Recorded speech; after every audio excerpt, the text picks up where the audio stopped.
ಧಾರವಾಡ ಸಮಾಜ ಕಲ್ಯಾಣ ಇಲಾಖೆ ಹಾಸ್ಟೆಲ್ನಲ್ಲಿ ಮತ್ತೊಂದು ಅವಾಂತರ ಸೃಷ್ಟಿಯಾಗಿದೆ. ಮೊನ್ನೆ ತಾನೇ ಹಾಸ್ಟೆಲ್ ಕೋಟ್ಯಾಂತರ ರೂಪಾಯಿ ವೆಚ್ಚದಲ್ಲಿ ನಿರ್ಮಾಣ ಆದಂತಹ ಕಟ್ಟಡ ಸಂಪೂರ್ಣ ಕಳಪೆ ಕಾಮಗಾರಿಯಾಗಿದೆ ಅಂತ ನಾವು ಫ್ರೀಡಂ ಕಂಪ್ಲೇಂಟ್ ಬಾಕ್ಸ್ ಮೂಲಕ ಸುದ್ದಿಯನ್ನು ಬಿತ್ತರ ಮಾಡಿದ್ವಿ. ಅದರ ಬೆನ್ನಲ್ಲೇ ಈಗ ಮತ್ತೊಂದು ಕರ್ಮಕಾಂಡ, ಮತ್ತೊಂದು ಅವಾಂತರ ಬೆಳಕಿಗೆ ಬರ್ತಾ ಇದೆ. ಮತ್ತೊಂದು ಅವಾಂತರವನ್ನು ಮಾಡಿಕೊಂಡಿದೆ ಸಮಾಜ ಕಲ್ಯಾಣ ಇಲಾಖೆ. ಹಾಸ್ಟೆಲ್ ವಿದ್ಯಾರ್ಥಿಗಳಿಗೆ ಕೊಳೆತ ಹಾಗೂ ಕೆಟ್ಟ ತರಕಾರಿಯಲ್ಲಿ ಅಡುಗೆ ಮಾಡಲಾಗಿದೆ. ಹಾಸ್ಟೆಲ್ನ ಮೂಲಭೂತ ಸೌಕರ್ಯದ ವಿರುದ್ಧ ವಿದ್ಯಾರ್ಥಿಗಳು ಪ್ರತಿಭಟನೆ ನಡೆಸಿದ್ದಾರೆ. ಧಾರವಾಡ ಸಮಾಜ ಕಲ್ಯಾಣ ಇಲಾಖೆಯ ದಯವಿಟ್ಟು ಇಲಾಖೆ ಇತ್ತ ಗಮನ ಹರಿಸಬೇಕು, ನೋಡಲೇಬೇಕಾದಂಥ ಸ್ಟೋರಿ ಇದು. ಧಾರವಾಡ ಸಮಾಜ ಕಲ್ಯಾಣ ಇಲಾಖೆ ಹಾಸ್ಟೆಲ್ನಲ್ಲಿ ಆಗಿರುವಂಥ ಮತ್ತೊಂದು ಅವಾಂತರ ಇದು. ಮೊನ್ನೆ ತಾನೇ ಹಾಸ್ಟೆಲ್ ಕೋಟ್ಯಾಂತರ ರೂಪಾಯಿ ಕಳಪೆ ಕಾಮಗಾರಿಯ ಸುದ್ದಿ ಬಿತ್ತರವಾಗಿತ್ತು. ನಾವು ಎಕ್ಸ್ಕ್ಲೂಸಿವ್ ಆಗಿ ಸುದ್ದಿಯನ್ನು ಬಿತ್ತರಿಸಿದ್ವಿ. ಈಗ ಮತ್ತೊಂದು ಅವಾಂತರ ಮಾಡಿಕೊಂಡಿರುವಂಥದ್ದು ಸಮಾಜ ಕಲ್ಯಾಣ ಇಲಾಖೆ. ಹಾಸ್ಟೆಲ್ ವಿದ್ಯಾರ್ಥಿಗಳಿಗೆ ಕೊಳೆತ ಕೆಟ್ಟ ತರಕಾರಿಯಲ್ಲಿ ಅಡುಗೆ ಮಾಡಲಾಗಿದೆ. ಹಾಗಾಗಿ ಹಾಸ್ಟೆಲ್ ಮೂಲಭೂತ ಸೌಕರ್ಯದ ವಿರುದ್ಧ ಸ್ಟೂಡೆಂಟ್ಸ್ಗಳು ಪ್ರತಿಭಟನೆಯನ್ನ ನಡೆಸ್ತಾ ಇದ್ದಾರೆ.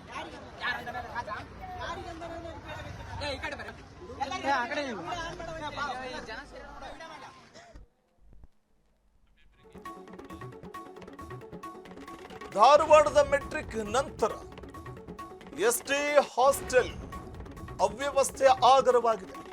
ಸಪ್ತಾಪುರ ಬಡಾವಣೆ ಕೆಸಿಡಿ ಕಾಲೇಜು ಹಿಂಭಾಗದ ಎಸ್ಟಿ ಹಾಸ್ಟೆಲ್ ಇದು. ಗುಣಮಟ್ಟದ ಆಹಾರ ನೀಡ್ತಾ ಇಲ್ಲ ಅಂತ ವಾರ್ಡನ್ ವಿರುದ್ಧ ಆಕ್ರೋಶವನ್ನ ಹೊರಹಾಕಲಾಗಿದೆ. ಕಳಪೆ ಹಾಗೂ ಕೆಟ್ಟ ಪದಾರ್ಥಗಳಿಂದ ಅಡುಗೆ ಮಾಡ್ತಾ ಇರುವಂತಹ ಆರೋಪ ವಿದ್ಯಾರ್ಥಿಗಳು ಮಾಡ್ತಿದ್ದಾರೆ. ST hostel warden Neelappa Huilgol ವಿರುದ್ಧ ಆರೋಪ ಮಾಡ್ತಾ ಇರುವಂಥದ್ದು. ಹಾಸ್ಟೆಲ್ನಲ್ಲಿ ಸಮಸ್ಯೆಯನ್ನ ಆಲಿಸದೆ ಹೊರಗಡೆನೇ ಇರ್ತಾರೆ ವಾರ್ಡನ್ ಅನ್ನುವಂಥ ಆಕ್ರೋಶ ಅವರದ್ದು. ವಿದ್ಯಾರ್ಥಿಗಳು ಪ್ರೊಟೆಸ್ಟ್ ನಡೆಸಿದ್ರು ಕೂಡ ಸ್ಥಳಕ್ಕೆ ವಾರ್ಡನ್ ನೀಲಪ್ಪ ಮಾತ್ರ ಬಂದಿಲ್ಲ. ಡೋಂಟ್ ಕೇರ್ ಅನ್ನುವಂತೆ ವರ್ತಿಸ್ತಾರೆ. ಸಮಸ್ಯೆ ಗೊತ್ತೇ ಇಲ್ವೇನೋ ಅನ್ನುವಂಥ ರೀತಿಯಲ್ಲಿ ಸಮಾಜ ಕಲ್ಯಾಣ ಇಲಾಖೆಯ ಅಧಿಕಾರಿ ಮಧು ಸನೇರಿಯವರು ಇದ್ದಾರೆ. ಸನೇರಿಯವರು ಮೊನ್ನೆ ಬಂದಿದ್ರು. ಮೊನ್ನೆ ಅಂದ್ರೆ ಆ ಕಟ್ಟಡ ಕಾಮಗಾರಿ ಕಳಪೆಯದ್ದಾಗಿದೆ ಅನ್ನುವಂಥ ಕಾರಣಕ್ಕೆ ಸನೇರಿಯವರು ಸ್ಪಾಟ್ಗೆ ಬಂದು ಪರಿಶೀಲನೆ ಮಾಡ್ತಾರೆ. ಮತ್ತೆ ಮೇಲ್ಗಡೆ ಮೇಲ್ಛಾವಣಿ ಸೋರ್ತಾ ಇದೆ, ಅದಕ್ಕೆ ಸ್ವಲ್ಪ ಪೇಂಟ್ ಮಾಡ್ತಾ ಇದ್ದೀವಿ, ಸೋರದಂತೆ ಒಂದಷ್ಟು ತೇಪೆ ಹಚ್ಚುತ್ತಾ ಇದ್ದೀವಿ ಅಂತ ಹೇಳಿ ಹೋದ್ರು.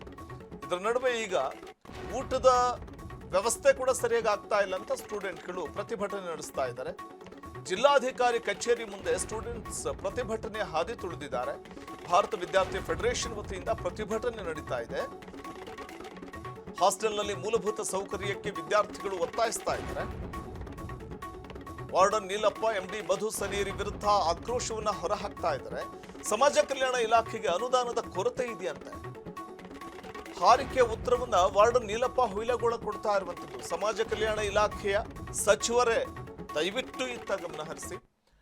ಮೆಟ್ರಿಕ್ ನಂತರದ ಎಸ್ಟಿ ಹಾಸ್ಟೆಲ್ನ ಸ್ಥಿತಿಗತಿಗಳು ಹೇಗಿದೆ ಅನ್ನುವಂಥದ್ದು ಇತ್ತ ಗಮನ ಹರಿಸಲೇಬೇಕಲ್ಲ.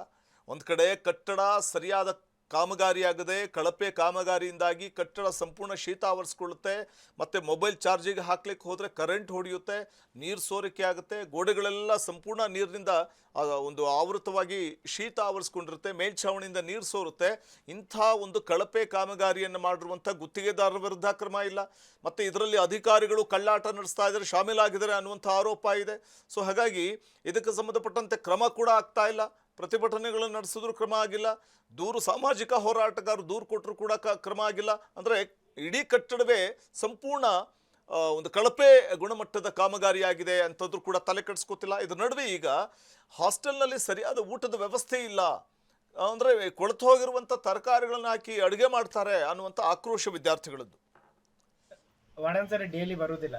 ನಿನ್ನೆ ಸರ್ ನಮ್ಮ ಹಾಸ್ಟೆಲಲ್ಲಿ ಪ್ರಾಬ್ಲಮ್ ಏನು ಸಂಬಂಧ ನಾವು ವಾರ್ಡನ್ ಸರ್ ಮತ್ತು ಜೆ ಡಿ ಮೇಡಮ್ಮು ಅದಕ್ಕೆ ಸಂಬಂಧಪಟ್ಟ ಅಧಿಕಾರಿಗಳು ಇಲ್ಲಿ ಬರಲೇಬೇಕಂತೇಳಿ ನಾವು ಬೆಳಗ್ಗೆಯಿಂದ ಊಟ ಮಾಡಲಾರ ಕೂತಿದ್ದೀವಿ ಸರ್.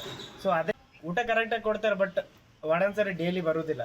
ಅವ್ರು ಹೇಳ್ತಾರೆ ಅಂತೇಳಿ ನಾವು ಕೇಳೋದಿಲ್ಲ, ಡೈಲಿ ಬರುವುದಿಲ್ಲ. ಮತ್ತು ನಮ್ಮ ಹಾಸ್ಟೆಲಲ್ಲಿ ಭಾಳ ಪ್ರಾಬ್ಲಮ್ಸ್ ಅದಾವ. ಅವು ಕಾಯಿಪಲ್ಲೆ ಡೈಲಿ ಸ್ವಚ್ಛ ಮಾಡಿಸ್ತೀನಿ ಅಂತ ಅಂದ್ರು ಅದು ನಾವು ನೋಡೋದೇ ಇಲ್ಲ, ಯಾಕಂದ್ರೆ ಅದ್ರೊಳಗೆ ಹೋಗೋಕ್ಕೆ ನಾವು ಬಿಡೋದೇ ಇಲ್ಲ. ಹಾಗಾಗಿ ನಾವು ನಿನ್ನೆ ಅದು ಬ್ಯಾಡ್ ಅಂದ್ರೂ ನಾವು ಅದನ್ನ ತಪ್ಪು ಮಾಡಿವೋ ಕರೆಕ್ಟ್ ಮಾಡಿವೋ ನಮ್ಗೆ ಗೊತ್ತಿಲ್ಲ ಸರ್. ಬ್ಯಾಡ್ ಅಂದ್ರೂ ನಾವು ಒಳಗೆ ದೂರಿ ಅದನ್ನೆಲ್ಲ ನೋಡಿದಾಗ ನಮ್ಗೆ ಕಂಡು ಬಂದದ್ದು.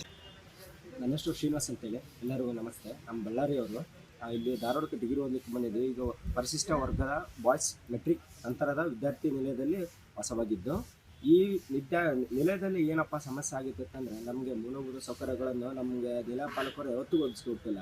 ಗೌರ್ಮೆಂಟ್ ರೂಲ್ ಪ್ರಕಾರ 8 ಅವರ್ಸ್ ಡ್ಯೂಟಿ ವರ್ಕ್ ಮಾಡಬೇಕಾದಂಥ ನಿಲಯಪಾಲಕರು ಪ್ರತಿನಿತ್ಯ ಅವ್ರ ಮನೆಯಲ್ಲೇ ಇರ್ತಾರೆ. ಬಂದು ಸಮಸ್ಯೆ ಏನಾದರೂ ಕೇಳಿದ್ರೆ ನಮ್ಮ ಮೇಲೇ ಹುಡುಗರು ನೆತ್ತಿ ಕಟ್ಟೋದಾಗಿರ್ಬೋದು, ಹೊರಗಿನ ಲೋಕಲ್ ಕಡೆಯಿಂದ ಆವಾಜ್ ಹಾಕ್ಸೋದಾಗಿರ್ಬೋದು.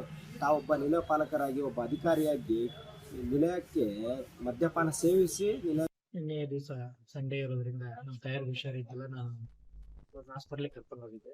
ನಾನು ಇಲ್ಲದ ಟೈಮಲ್ಲಿ ನಾನು ಪ್ರತಿ ದಿವಸನೂ ನಮ್ಮ ಸಿಬ್ಬಂದಿಯವ್ರಿಗೆ ಹೇಳಿ ಮಳೆಗಾಲ ಇರೋದ್ರಿಂದ ತರಕಾರಿನ ಬೈಫರ್ಕೇಶನ್ ಮಾಡಿ ಯಾವುದು ಕೆಟ್ಟಿರುತ್ತೆ ಅಂತ ತೆಗಿಸಿ ಇಟ್ಟು ಹೋಗ್ತಿದ್ದೆ. ನಿನ್ನೆ ನಾನು ಇಲ್ಲದೆ ಇರೋ ಕಾರಣ ಸ್ವಲ್ಪ ತರಕಾರಿಯಲ್ಲಿ ಹೆಚ್ಚು ಕಡಿಮೆಯಾಗಿ ವಿದ್ಯಾರ್ಥಿಗಳ ಗಮನಕ್ಕೆ ಅದು ಬಂದು ನನ್ನ ಗಮನಕ್ಕೆ ತಿಳಿಸ್ಯಾರ ಎಲ್ಲ ಪ್ರತಿಯೊಂದು ವಿದ್ಯಾರ್ಥಿಗಳು. ಅದನ್ನ ಕೂಡಲೇ ಅದನ್ನ ಅಷ್ಟು ಎಲ್ಲ ಬೆಳೆದಂತ ತರಕಾರಿನ ಬೇರ್ಪಡಿಸಿ ಮತ್ತೆ ಇವತ್ತು ಬೆಳಗ್ಗೆ ನಿನ್ನೆ ಆದ್ರೂ ಕೂಡ ಅವ್ರಿಗೆ ಬೇರೆ ತರಕಾರಿ ತರಿಸಿ ಅಡಿಗೆ ಮಾಡಿಕೊಟ್ಟಿದ್ವಿ. ಮತ್ತೆ ಅದನ್ನ ತಿನ್ಕೊಂಡು ವಿದ್ಯಾರ್ಥಿಗಳು ಅಸ್ವಸ್ಥಾಗಿದ್ದು ಅದೆಲ್ಲ ಸುಳ್ಳಕೈತೆ. ಅದ್ರಲ್ಲಿ ಇರೋಂತ ನಮ್ಮ ವಿದ್ಯಾರ್ಥಿ ಇಲ್ಲೇ ಅದಾರ, ಅವ್ರ ಒಪಿನಿಯನ್ ಕೇಳ್ರಿ. ಇನ್ ಮುಂದೆ ಆ ತರ ಆಗದೆ ಹಾಗೆ ನಾನು ನೋಡ್ಕೊಂಡು ಫುಡ್ ಹೋಗ್ತೀನಿ. ಪಾಯ್ಸನ್ ಆಯ್ಕಾಸ ಹುಡುಗನು ಇಲ್ಲ ಸರ್, ಊಟನೂ ಮಾಡಿಲ್ಲ ವಿದ್ಯಾರ್ಥಿ. ಇಲ್ಲೇ ಇದನ್ನ ಕೇಳ್ತಿದ್ದು ಮೌನೇಶ್ ಅಂತ ಹೇಳಿ ಸರ್ ಪ್ರತಿ ಬಾರಿ ಅವ ಇದೇ ಬೆಳಗಿಂದಾನು ಸಮಸ್ಯೆ ಕೂಡ ಆ ಒಂದು ಇದರಲ್ಲಿ ಇದ್ರೋದ್ರಿಂದ ಊಟನ ಮಾಡಿಲ್ಲ ಅವ್ನು. ಇದು ಬಾಸ್ ತಾಸ್ ಸರ್ ಕಂಪ್ಲೇಂಟ್ ಬರಕತ್ತೆ. ಸರ್ ಪ್ರತಿ ಸಾರಿ ಸ್ಟ್ರೈಕ್ ಅಲ್ಲಿ ರೋಡ್ಗೆಲ್ಲ ಸ್ಟ್ರೈಕ್ ಮಾಡ್ತಾರೆ ಹುಡುಗರು.